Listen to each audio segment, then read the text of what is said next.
Welcome to Wall Street versus Main Street, a different take on the investment show with our host, Dax White. Dax White is the managing partner of the White Law Group, a national securities fraud, securities arbitration, and investor protection law firm with offices in Chicago, Illinois, and Vero Beach, Florida.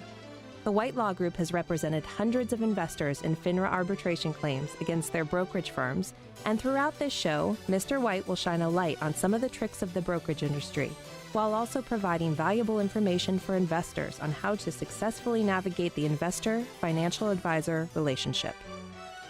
Welcome, everyone. My name is Dax White. I'm the host of Wall Street versus Main Street.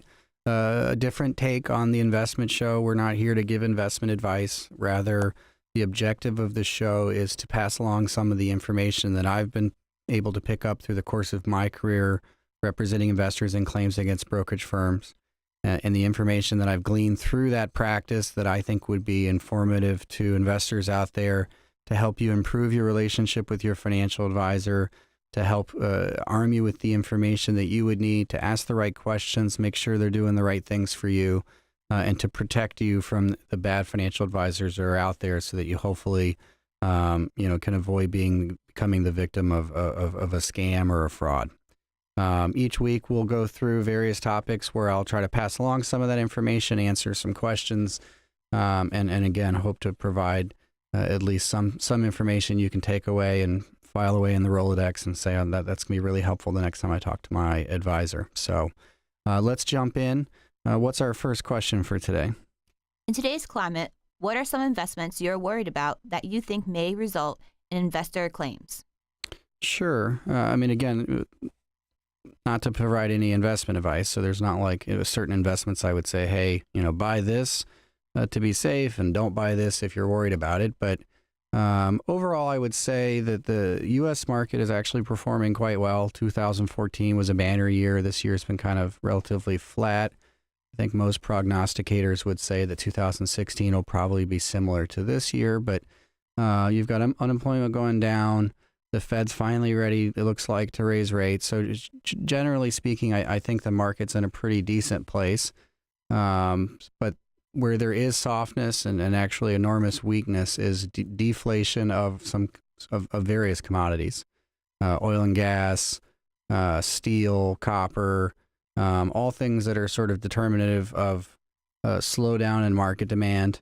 And I think that where people could get into trouble would be either making plays that are counter to what's happening in those markets where you think maybe they're going to bounce back and they don't, or advisors who are sort of over concentrating in those sectors because they think that they're going to perform well, or maybe they bought them a year ago before the collapse really started to happen. And so I would think, overall, while the market's okay, those sectors are actually getting hammered. And so I think in terms of what the next wave of cases might be that would come across my door would be people who got stuck with a portfolio that was really overexposed to energy, commodities, and any of the types of investments that might go with that. Examples would be, cases involving what's called the National Futures Association, but they have, and this is separate than brokerage firms, but there are firms out there that operate through the NFA, and they generally trade in commodities, futures, and options. And the classic scenario there is these are the ones that would be cold calling you at home, telling you about how much money you can make trading options, and they can help you set it up, or trading, commodities, futures, and they'll set it up, and then they just burn through you.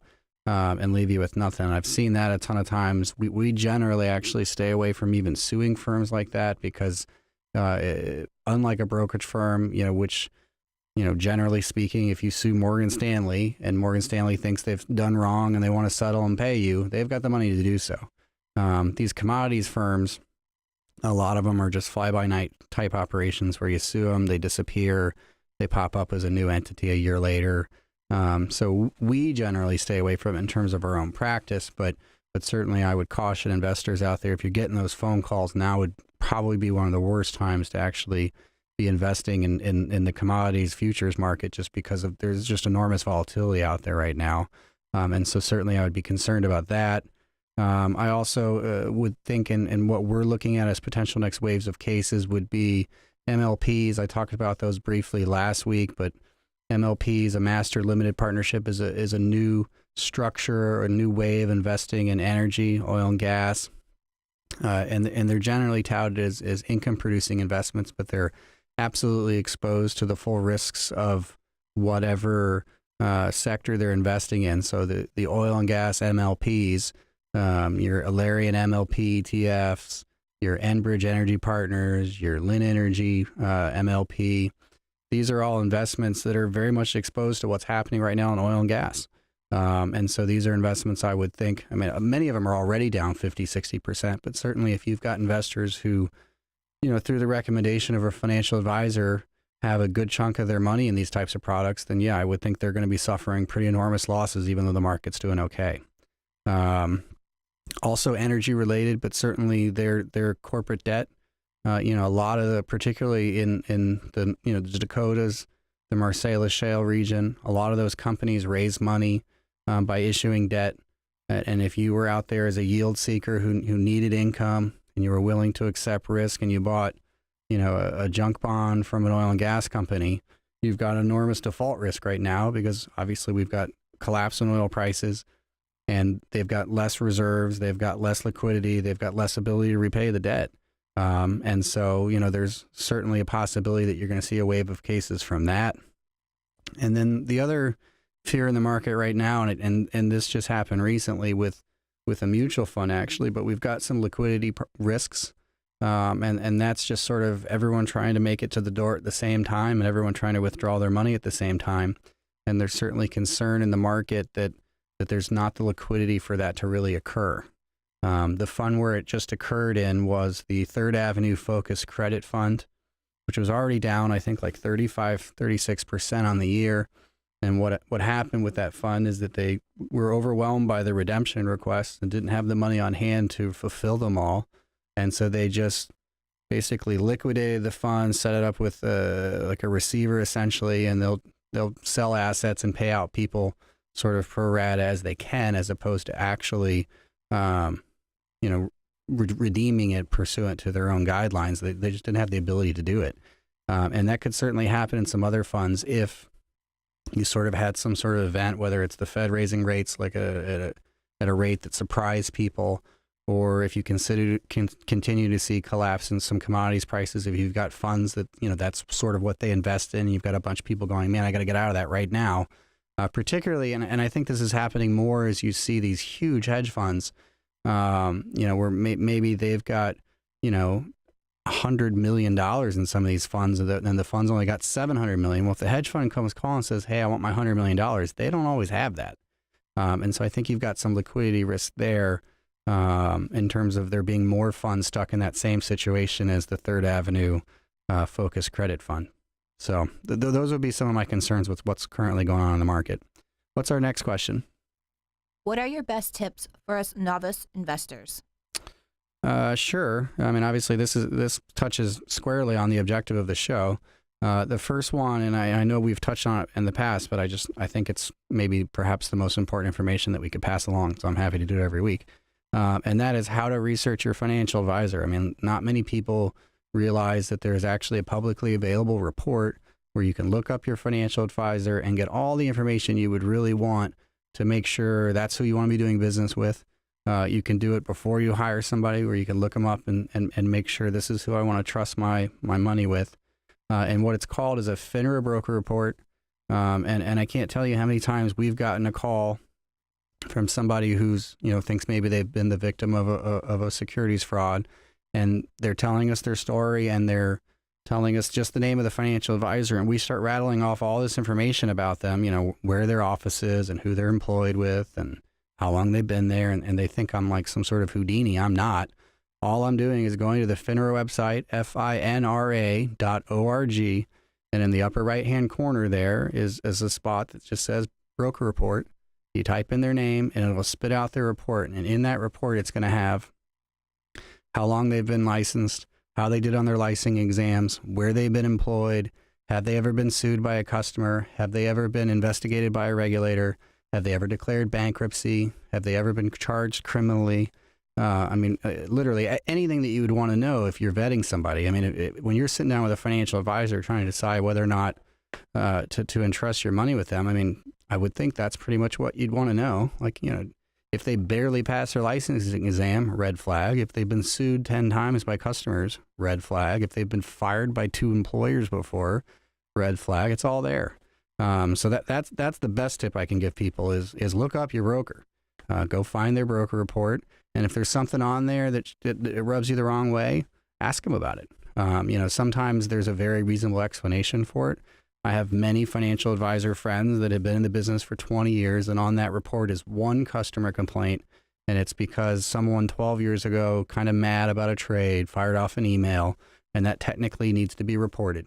So it'll go on their report, and it's there forever, and they can write in the report sort of their response, which is, the guy was upset with this trade, and we worked it out, and everything's fine now, but it stays on there, and it really makes financial advisors unhappy that it's on there, but it is.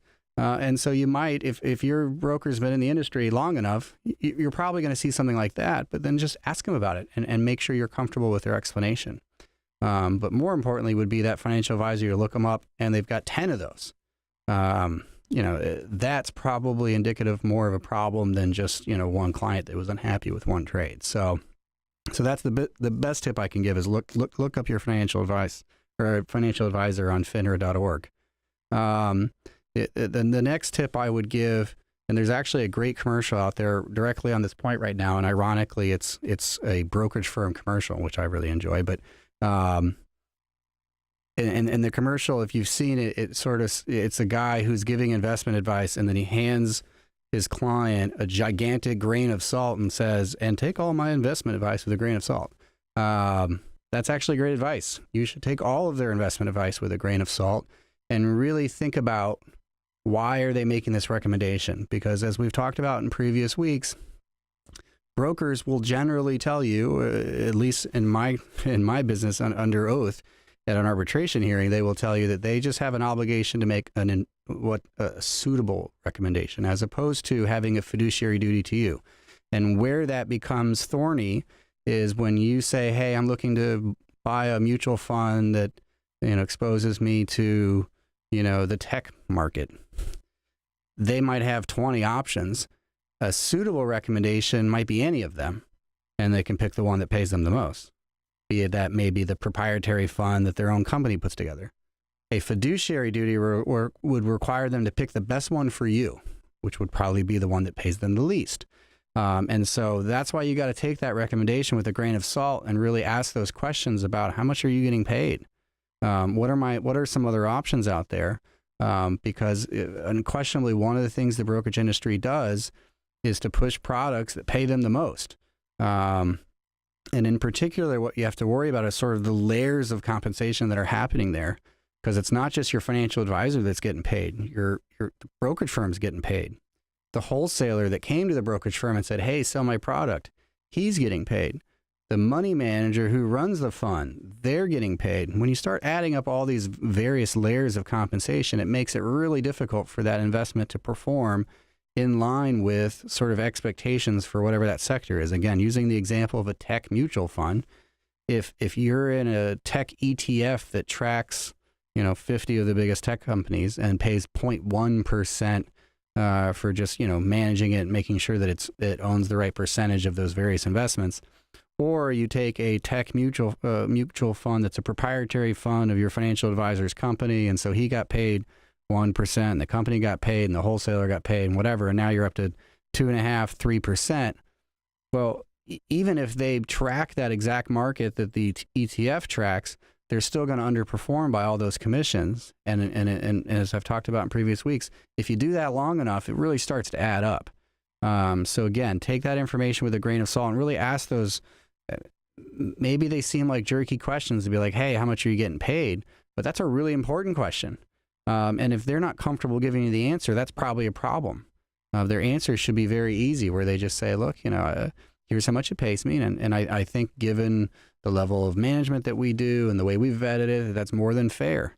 And if you're not satisfied with the answer, then ask more questions. But that would be the next advice that I would give you. And certainly, as I sort of alluded to, watch out for those proprietary products that are put together buy them. There's tons of money managers out there. If you're buying nothing but what your brokerage firm has put together, there's a reason for that. And again, watch out for the more layers of compensation that may be involved. So those will be my tips. What's our next question? My nephew is a securities attorney, but it doesn't sound like he does what you do. Is that possible? Sure. I get this all the time where there's sort of this assumption. I say I'm a securities attorney and they think I do something I don't actually do. I think a securities attorney is sort of a catch-all phrase that sort of encompasses a whole variety of lawyers that are either involved in the securities industry or tangentially involved either through litigation or what have you. But there's a variety of types of securities attorney. There can be your transactional lawyers who put together disclosure documents, prospectuses, IPOs, and they're more in contract construction. I don't do any of that, but they would still be considered a securities attorney. You've also got regulatory compliance securities lawyers. They're typically the ones that have a regulatory background. Maybe they worked at FINRA, maybe they worked at the SEC, and they actually did like broker-dealer audits, investigations, et cetera. And maybe they're still there and they'd be a securities attorney, but maybe now they're in private practice and they're employed by brokerage firms to come in and make sure they're complying with rules. And we do a bit of this. We help financial advisors with like Wells notices, which is a regulatory investigation. It's literally a notice, Wells notice from the SEC saying, hey, we're launching an investigation into you. We sometimes help financial advisors with investigations that aren't Wells notices, other types of stuff. So we do a bit of that, but that would be sort of a regulatory securities attorney. So you have that. And then you have lawyers that sort of do what we do, but maybe they're on the other side of the fence. Certainly there are securities attorneys who represent brokerage firms. And then there's securities attorneys like me that focus on representing investors against brokerage firms. And I've actually done both. For a good chunk in the middle of my career, I represented some of the larger brokerage firms in the world, and I took no pleasure in it. To me, it sort of seemed like our job was to screw the client again. They'd already lost money in the market. Now my job is to make sure that we pay them as little as possible so that the branch manager can get a bonus. That did nothing for me. I much prefer representing investors. There's so many occasions at the end of the case where I get like a thank you note from a grandma type woman, and that warms my heart. It makes me feel like I'm doing something good. But again, to answer the question, all those people are securities attorneys. So certainly your nephew could be one and not do exactly what I do, because really it's a catch-all that refers to just anyone who works in the securities industry as a lawyer, and that sort of encapsulates all kinds of different things. We're going to take a break, and then when we come back, I'll give you some more information that I think might be relevant in that broker-investor relationship.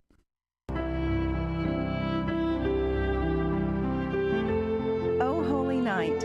This is Maureen Nicolaci of Nicolaci Marketing and the president of the Vero Beach Christian Business Association, reminding you that wise men still seek him. Merry Christmas. Merry Christmas from Florida Baptist Retirement Center, where we are dedicated to serving seniors for over 50 years. We join you in reflecting God's love by demonstrating compassion to others and pray for a healthy new year. Wish you had more time for fun in the sun with your family? Bogged down with that never-ending list? The shopping, chauffeuring, arranging, organizing, and don't forget the pet appointments. Maybe you have a birthday or anniversary plans to make. It's all so time-consuming. Let Lifestyle Concierge of Vero Beach help you get things done. We're that extra pair of hands you need to balance your day. We offer customized, affordable services to fit your needs. Call 772-217-2160 or visit us online at www.conciergevero.com. Lifestyle Concierge of Vero Beach, making life easier every day. So where are you going to go to watch your favorite football games? JR's American Bar and Grill. They have over 30 TVs and NFL Sunday Ticket. JR's with game day specials like sliders, wings, pizza, and of course pitchers of beer, college football games, and free pool too. Get this, happy hour, $2 well drinks till 7 p.m. Oh yeah, $2. There's an outdoor patio lounge where smoking is permitted. It's all at JR's. Lunch and dinner 7 days a week. 710 US 1 at Oslo Road. JR's American Bar and Grill.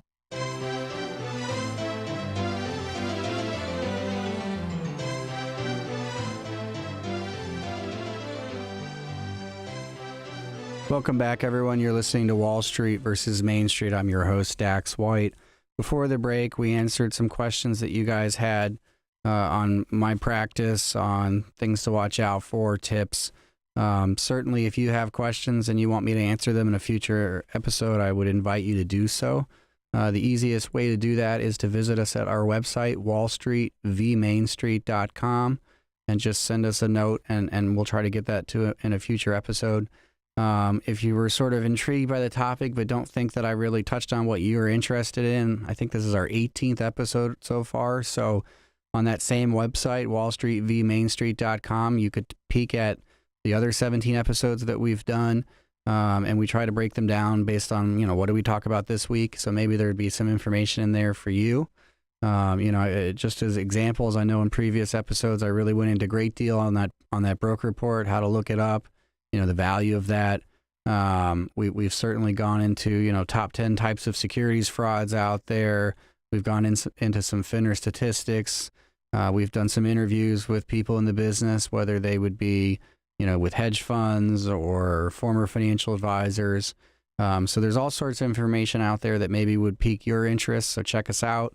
There's also a wealth of resources on the website, including literature on diversification and modern portfolio theory, which is, basically information on what people who have studied this think is not the best way to invest, but maybe the safest way.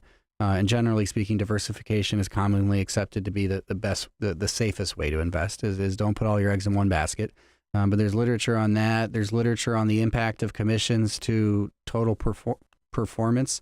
And how paying too much for your advice can really erode your performance. There's information on how to find regulators with links directly to their website. If you wanted to report something, do so. There's information on how to file a claim. There's certainly information on how to reach us if you think that you've been taken advantage of. Other links would include, like I said, that broker check. I'll tell you again, it's finra.org, but if you want to go to our website, you can get to it that way. If you want information on me or my law practice, check us out at whitesecuritieslaw.com. And we've got all sorts of information on the investigations that we're currently doing, the cases that we've recently filed, publications that we've been quoted in, that kind of information. But you can also find us on Twitter, Facebook, LinkedIn. Just type in Wall Street v Main Street. And certainly we would invite, like I said, we'd invite questions, and please tune in. Next week I haven't really figured out what we're going to talk about yet, but we will come up with something hopefully that will be informative to you guys.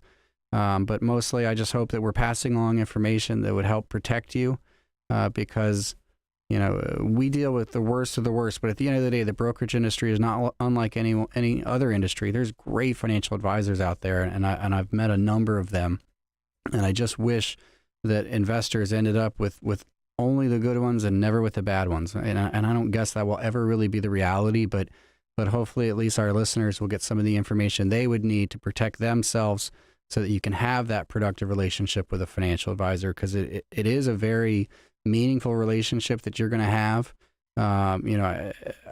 Obviously you've got your spouse and you've got, maybe some other trusted professionals, your CPA, but, at the end of the day, we all want to stop working at some point. We all want to retire. And the best way to do that is through your investments, and to get to that point where your investments work for themselves. And most people, there's a lot of people out there that can manage their own money, and that's great. But most people need help, either because they're too busy with their day jobs or because they don't have the background for it. And so we need that trusted professional. And again, hopefully we can pass along some of that information so you can find that person. And avoid being stuck in a situation where you need to call me to help you get out of a bad situation. So tune in next week. Check us out on the website, wallstreetvmainstreet.com, and have a great day. You've been listening to Wall Street versus Main Street. The views expressed by the participants of the program are their own and do not represent the views of, nor are they endorsed by, the White Law Group, its officers, directors, employees, agents, representatives, shareholders, nor any of its subsidiaries. None of the content should be considered legal advice. As always, consult a lawyer.